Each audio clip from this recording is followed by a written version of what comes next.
வணக்கம். நேற்றைய வழக்கை இன்று மீண்டும் தொடருவோம். இந்த முருகானந்தங்கிற குற்றவாளியை கைது பண்ணி அழைச்சிட்டு வந்து அவனை விசாரிக்கிறதுக்காக ஜியபுரம் போலீஸ் ஸ்டேஷனில் வச்சு விசாரிக்கிறோம். உதவி ஆய்வாளர் விசாரிச்சிட்டாரு, இன்ஸ்பெக்டர் விசாரிச்சிட்டாரு, டிஎஸ்பி விசாரிச்சிட்டாரு, ஏடிஎஸ்பி விசாரிச்சிட்டாரு. இல்லவே இல்லை, எனக்கு அந்த கொலைக்கும் சம்மந்தமே இல்லைன்ட்டான். அப்புறம் வேறு வழி இல்லை, நாங்களே போய் விசாரிக்கலான்னு நானும் காவல்துறை துணைத் தலைவரும் அந்த காவல் நிலையத்திற்கு சென்றோம்.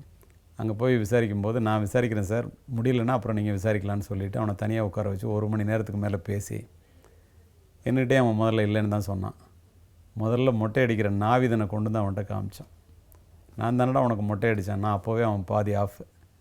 அடுத்தது அந்த பஸ்ஸில் வந்த கண்டக்டர் டிரைவர் 2 பேரையும் வர சொல்லி கண்டக்டரை கொண்டு வந்து நிறுத்தணும். நான் தானடா உனக்கு பான் பிராக் போட்டுக்கிட்டு நீ பாதையில் நிற்கும்போது மேலே வான்னு சொன்னேன்னொன்னே என் காலை பிடிச்சிட்டான். நான் தான் சார் செஞ்சேன் அப்படின்னு சொல்லி சொன்னான். ஏன்டா இவ்வளோ நாள் கேட்டு நீ மறுக்கிற, விசாரிக்கும் போது உண்மையை சொல்லலை அப்படின்னா, உண்மையை சொன்னால் நீங்கள் சுற்றுவீங்கன்னு சொன்னாங்க சார், அதனால் சொல்லலை அப்படின்னா.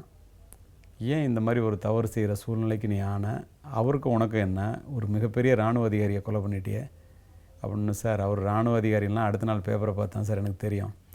நான் போனது அந்த லேடியினுடைய கழுத்தில் இருக்கிற செயினை இருக்கிறதுக்காக போனேன் சார். அந்த அம்மா கழட்டி கொடுத்துச்சுன்னா அவன் சொன்னது பிரச்சனையே இல்லை சார்.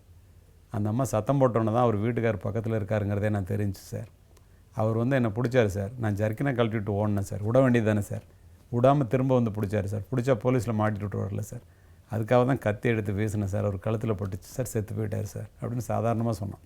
நீ ஏன் இப்படி குற்றவாளி ஆனன்னு கேட்டால், சார் எனக்கு இந்த முக்கம்புக்கு வர்றவங்கள்ட்ட, செல்ஃபோனை வச்சுருக்கிறவங்கள்ட்ட செல்ஃபோன் பறிக்கிறது, காதலர்கள் ஜோடியாக வரும்போது அவங்கள மிரட்டி அவங்கள்ட்ட காசு வாங்குறது, தனியாக இருக்கிற லேடிஸ்கிட்ட செயினை பறிக்கிறது, இதுதான் சார் எனக்கு வேலையாக இருந்துச்சு. கொலையெல்லாம் நான் பண்ணதே இல்லை சார். கொலை பண்ணுற அளவுக்கு நான் வந்துட்டேன் சார். இதுக்கு அந்த வாத்தியார் தான் சார் காரணம்னா. எதுக்குடா வாத்தியாரை சொல்கிறான் அப்படின்னு எனக்கு ஒன்றும் புரியல. அப்போ கேட்கும்போது அவன் சொல்கிறான், நான் பல வருடங்களுக்கு முன்னால் 11வது படிச்சுட்டு இருந்தேன் சார். அப்போ படிக்கும்போது வகுப்பில் இருக்கிற ஒரு மாணவன்கிட்ட இருந்து 100 ரூபா பணத்தை திருடிட்டேன். முந்தின நாள் அவன் ஐஸ்கிரீம் வாங்கி கொடுத்தான். அவனுக்கு ஐஸ்கிரீம் திரும்ப வாங்கி கொடுக்கணும். என்கிட்ட பணம் இல்லை, ஏன்னா எனக்கு அப்பா இல்லை. அதனால் நான் தான் திருடினேன்னு வாத்தியார்கிட்ட அவர் கேட்ட உடனே ஒத்துக்கிட்டேன் சார். இந்த பையன் பணம் காணான்னு சொன்னோன்னே வாத்தியார் கேட்டார். ஒத்துக்கிட்டால் மன்னிச்சு விட்ருவார்னு நினச்சேன். ஆனால் அவர் என்னை மன்னிச்சு விடலை. பெல்ட்டை கழட்டி எல்லா மாணவர்களுக்கு முன்னால் என்னை அடித்து பிச்சு எடுத்துட்டார். நான் அழுதுகிட்டே ஸ்கூலை விட்டு வெளியில் வந்துட்டேன். அன்றைக்கு நான் தெரிஞ்சுக்கிட்டது திருடக்கூடாது என்பதல்ல, உண்மையை சொன்னால் ஆசிரியர் அடிப்பார் என்பதே. அதோடு மட்டும் இல்லை, மற்ற எல்லா மாணவர்களுக்கு முன்னால் என்னை அவர் அடித்தது கூட எனக்கு வலிக்கலை சார். எனக்கு வேண்டியவர்களுக்கு முன்னால் அவர் என்னை அடித்தது என்னை ரொம்ப காயப்படுத்திருச்சு. அந்த அசிங்கத்தினால நான் பள்ளிக்கூடத்துக்கு போகிறதே விட்டுட்டேன் அப்படின்னு சொல்லி அவனுடைய மனக்குமுறலை சொன்னான். அன்றையிலேருந்து திருட ஆரம்பித்தவன் இன்றைக்கு கொலை வரைக்கும் விட்டுருச்சு. அதுக்காக நான் ரொம்ப வருத்தப்படுறேன் சார். அப்புறம் அழுதான். இதை எதுக்கு இந்த இடத்துல நான் சொல்கிறேன்னாக்கா, எந்த விதமான தடயமும் இல்லாமல் ஒரு இராணுவ அதிகாரி கொலை செய்தவன் ஒரு சுற்றுலாத்தலத்தில் செஞ்ச கொலையை கூட கடுமையான உழைப்பின் மூலமாக, தொடர் புலன் விசாரணையின் மூலமாக அந்த வழக்கை கண்டுபிடித்ததோடு மட்டுமல்லாமல், தகவல் கொடுத்த அந்த நபர் யார் என்று தெரிந்து கொள்வதிலே நான் மிகவும் அக்கறையாக இருந்தேன். அடுத்த நாள் சென்ட்ரல் பிரிசனுக்கு போனேன்.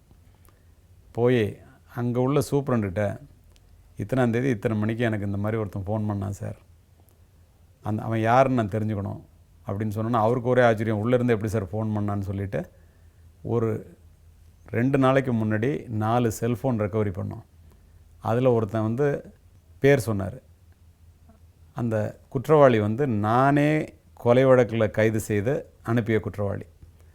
அவனாக தான் இருக்குன்னு எனக்கு ஒரு சந்தேகம். அப்புறம் அவனை அழைச்சிட்டு வர சொல்லி விசாரித்தேன். நான் சூப்பரன் ரூம்லேயே நான் தான் சார் சொன்னேன்னு சொன்னான். வந்த உடனே நான் தானடா உன்னை கொலை கேஸில் கைது பண்ணி அரெஸ்ட் பண்ணி அனுப்பிச்சிருக்கிறேன், நீ எதுக்கு என்கிட்ட உண்மை சொன்ன அப்படின்னோடனே அவன் சொன்னது எனக்கு மனத்தை நெகிழ வைத்தது. கொலை கேஸில் அரெஸ்ட் பண்ணி அவனை அனுப்பும்போது அவன் மனைவியையும் குழந்தையையும் பார்க்கணுன்னு சொல்லி சொன்னான். அவன் வேற ஒரு கொலை வழக்கில். அப்போ அந்த ஆய்வாளர் அவனுடைய மனைவியையும் குழந்தையும் அழைச்சிட்டு வந்தார். அந்த பொண்ணு 8வது வகுப்பில் ஒரு குறிப்பிட்ட பள்ளிக்கூடத்தை சொல்லி அந்த பள்ளிக்கூடத்தில் சேரணும்னு சொல்லி விருப்பப்படுதுன்னு சொன்னான். நான் அந்த ஆய்வாளர்கிட்ட சொல்லி, எப்படியா இருந்தாலும் நீ அந்த அட்மிஷன் வாங்கி கொடுக்கணும், அப்படி உன்னால் முடியலன்னா என்கிட்ட சொல்லு, இல்லை நான் அதில் இன்ட்ரெஸ்ட்னு சொல்லுன்னு சொன்னோன்னா அவன் போய் சொல்லி அந்த இன்ஸ்பெக்டர் அந்த பொண்ணுக்கு இடம் வாங்கி கொடுத்துருக்காரு. அதை நான் மறந்துட்டேன், எனக்கு தெரியாது.